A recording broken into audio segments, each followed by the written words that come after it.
जय श्री सीताराम। मैं दिलीप दास त्यागी श्री राम वैदेही मंदिर श्री अयोध्या धाम में भगवान राम वैदेही सरकार के चरणों में बैठकर समस्त देशवासियों को, संपूर्ण विश्व में जितने भी सनातन धर्मावलंबी जो सनातन धर्म को मानने वाले, सनातन धर्म के प्रति आस्था रखते हैं, श्रद्धा रखते हैं, उपासना से, अर्चना से, वंदना से जुड़े हुए ऐसे समस्त सनातन धर्मावलंबियों एवं भारतवासियों को दीपोत्सव की पूर्व संध्या पर बहुत बहुत बधाई, मंगल कामना देता हूँ। मैं आपसे बताना चाहता हूँ कि दीपोत्सव का उत्सव इसे अयोध्या धाम की पावन धरा से प्रारंभ। त्रेता युग में भगवान श्री राम ने 14 वर्षों का वनवास छोड़कर, रावण का दलन कर, लंका पर विजय प्राप्त कर जब अयोध्या वापस लौटते हैं, समग्र अयोध्यावासी हर्षोल्लास के साथ उत्सव मनाते हैं, दीपमालाएं सजाते हैं, पुष्पमालाएं सजाते हैं और सभी लोग अपने अपने चौखट पर, अपने अपने घरों में, अपने अपने अट्टालिकाओं पर दीप जला करके मानो प्रकाश के माध्यम से मानो अधर्म पर धर्म की विजय हुई है, असत्य पर सत्य की विजय हुई है और धर्म की स्थापना हुई है। मर्यादा पुरुषोत्तम भगवान राम के द्वारा समाज में एक मानवता की स्थापना हुई। भगवान राम का अवतार केवल रावण को मारने के लिए नहीं होता। भगवान श्री राम का अवतार केवल दुष्टों का दलन करने के लिए नहीं होता। हमारे शास्त्र बताते हैं राष्ट्रे मंगलम करोति इति रामः, जो संपूर्ण राष्ट्र का, संपूर्ण सृष्टि का मंगल करने वाला है वह राम है। और भगवान राम संपूर्ण सृष्टि का मंगल करते हैं, आनंद करते हैं और मंगल प्रदान करते हैं। मैं आपसे निवेदन करूं, ये अयोध्या की पावन धरा केवल भगवान राम का ही अवतरण नहीं कराती है। यहाँ भगवान राम का अवतार हुआ, इसी अयोध्या में संस्कृति का अवतार हुआ, इसी अयोध्या में संस्कार का अवतार हुआ और इसी अयोध्या में चरित्र का अवतार हुआ है। सबसे पहले मानवता का संदेश इसी अयोध्या की पावन धरती से गया है, जिस अयोध्या में हम सभी लोग बैठे हैं। आज हमारे उत्तर प्रदेश के यशस्वी मुख्यमंत्री जी के द्वारा दीपोत्सव मनाया जा रहा है। संपूर्ण देशवासी टीवी चैनलों के माध्यम से जिस दीपोत्सव का आनंद ले रहे हैं, यह अयोध्या आज प्रचारित नहीं है, यह आज विकसित नहीं है। हमारे भारत के सबसे प्राचीन धर्म ग्रंथों में रामायण महाकाव्य का नाम आता है, जो श्रीमद् वाल्मीकि ऋषि ने लिखा, ब्रह्मर्षि वाल्मीकि। उसमें लिखा गया है कि अयोध्या नाम नगरी तत्रासीन लोक विस्तृतः मनुना मानवेंद्र यह पुरी निर्मिता स्वयं। इस अयोध्यापुरी का निर्माण मानवीय सृष्टि के प्रणेता, नर सृष्टि के आदि नायक महाराजा मनु के द्वारा इस अयोध्या का निर्माण हुआ और इस अयोध्या को आज प्रचारित नहीं किया जा रहा है। आज इस अयोध्या को विश्व के पटल के समक्ष नहीं रखा जा रहा। रामचरितमानस की चौपाई अयोध्या का प्रधानमंत्री भगवती सीता को निवेदित करते हुए गंगा के पावन तट पर कहता, देवी ससुर चक्कवई कौशल राव और भुवन चारि दस प्रगट प्रभाव।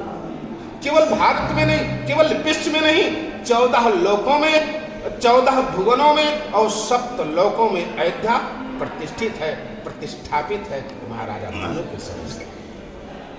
और हम सभी लोग परम सौभाग्य से 5 शताब्दियों से हमारे पूर्वजों ने भगवान राम की जन्मभूमि के नाम पर बलिदान दिया। भगवान राम अपने भव्य भवन में कब विराजेंगे, अपने भव्य मंदिर में कब विराजेंगे, हमारे पूर्वजों ने 500 वर्षों से बलिदान दिया। हम सभी लोग देशवासी आज जो वर्तमान में हैं, जिनके समक्ष राम मंदिर का निर्माण हो रहा है, भगवान श्री राम का भव्य मंदिर निर्मित हो रहा है, हम सभी लोग साक्षी बन रहे हैं।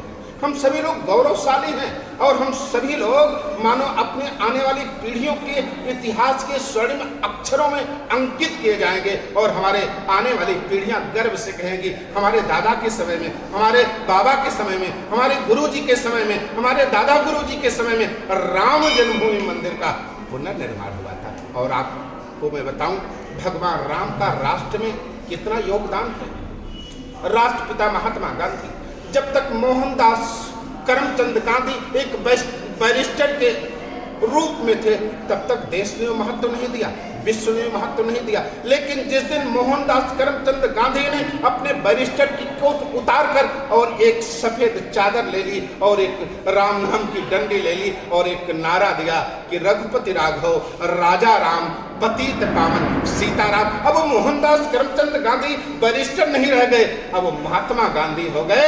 और उसी नारे ने भारत को आजाद दिला दिया और उसी नारे ने भारत को आजादी दे दी।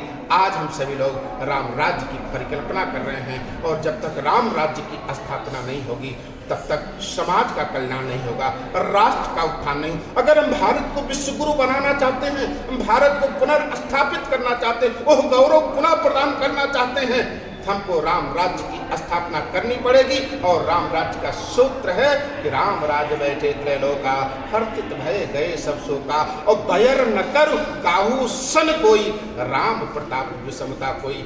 इसका सूत्र क्या है? का सब नर करहि परस्पर प्रीति और चलहि स्वधर्म निरत श्रुत नीति। ये हमारे भगवान राम का चरित्र है। और भगवान राम ने राजनेताओं को एक बहुत सुंदर संदेश दिया है, सत्ताधारियों को एक सुंदर संदेश दिया है। मैं दीपोत्सव को मेला में देशवासियों को बताना चाहता हूँ, भगवान राम जब अयोध्या की मणिमय राज सिंहासन पर बैठते हैं, यानी चक्रवर्ती सम्राट की गद्दी पर जब आसीन होते हैं, तो उन्होंने अपने प्रजाजनों को संबोधित करते हुए कहा, हे अयोध्या के मेरे प्रिय प्रजाजनों, यदि मेरे द्वारा भी कोई अपराध हो तो तुम लोग निसंकोच निर्भय हो करके मुझको भी टोक देना। रामचरितमानस में कल पावन अवतार गोस्वामी तुलसीदास जी महाराज ने लिखा, भगवान राम की वाणी कि जो अनित कछुभा को भाई तो मुहि बरजो भय बिसराई। और आज सत्ताधारियों का अगर कोई सच बोल दे तो उसको अरेस्ट कर लिया जाता है, उसके सामने खुफिया तंत्र लगा दिया जाता है, उसके सामने तमाम सारी CID लगा दी जाती है। सच और राम का केवल एक ही पहचान है, सत्यवाक है। सत्यवाक्य बोलने वाले हैं, राम दोबारा नहीं बोलते, राम की वाणी ही सत्य है। इसीलिए दुनिया ने माना कि राम की वाणी ही नहीं सत्य है, राम का नाम भी सत्य है।